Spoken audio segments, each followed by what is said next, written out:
now I'm going to show the implications of these hip escape details of a partner, and it's easier for you to have an idea of what the effect is. So, imagine Felipe was trying to pass my guard, he puts his foot here. Look, this position we're in right now, you can see it as a general side control. It's a very easy thing. Look, the details of escaping from this position are exactly the same as escaping a side control or maybe even a mount. It's just a basic hip escape. But it's for beginners, it's very easy to use this setup. It's also less threatening because there's not too much contact. Look, from here what I'm going to do, I'm going to turn my hip to the ground and at the same time move my upper body away. The detail is always move first your upper body, then your hips will do the hip escape.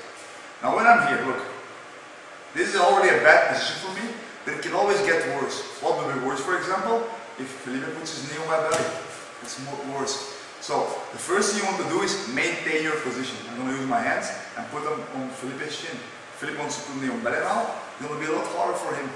I'm not pushing, because I'm already pushing, it can lead for him to attack my arm. I'm just going to maintain what I already got.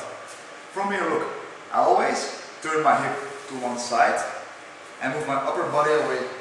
See, I already made a lot of distance without using my arms. I could do theoretically the same thing. I will be very strong and push Felipe away. I will also have distance, but his leg is much stronger, and it would require, even if I would be super strong, it would require for me to waste energy. So I'm going to stop his leg, maintain what I got, turn my hip, move my body away. Here, try to get closer with your leg, difficult. Also, in a street situation, it would be more difficult for him to give a kick to my face. He would have to make a step first to be able to do it. So, okay, notice that my leg, this leg here is in a 45-degree angle. If you see here and here, it's exactly 45 degrees. Because like this, it's easy for me to push my hip up. When I push my hip up, I have less friction with the mat once I'm going to move my hip to the outside. I keep my arm straight and I move my hip far away. I have a perfect distance, put my leg inside and move back to the front. You can put this in a drill.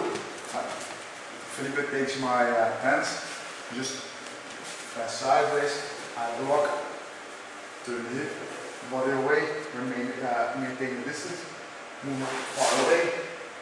I need my hands back, so I put my foot to block. I can release my hands and I'm back here. And this you can continue indefinitely. The second hip escape, look, this was hip escape to make distance. Another hip escape might be to turn my body sideways, like always, and instead of going away, then I move my body to the inside. Here, I can grab my foot, my hand behind his leg, turn my hip in, walk away, and back in guard. I mean, it can lead to a bunch of different positions. Sometimes, depending on the position, you might want to grab your hand on a different spot. But the main thing now is that you first twist your hip, and then always move your body first before you leave for you. If you want to do something, you have to do it. I think you have to do it the most perfect you can do. This means if you want to make yourself small, don't stop here. If you want to go small, make yourself small all the way. If you want to be big, make yourself big all the way. Okay? Now the cool thing is, those both hip escapes, they work together. Like I talked about movement and anti-movement, if I move my body away, it gives momentum for me to make myself small. If I make myself small, it gives momentum for me to move my body away. Okay? Let's details about the hip escape.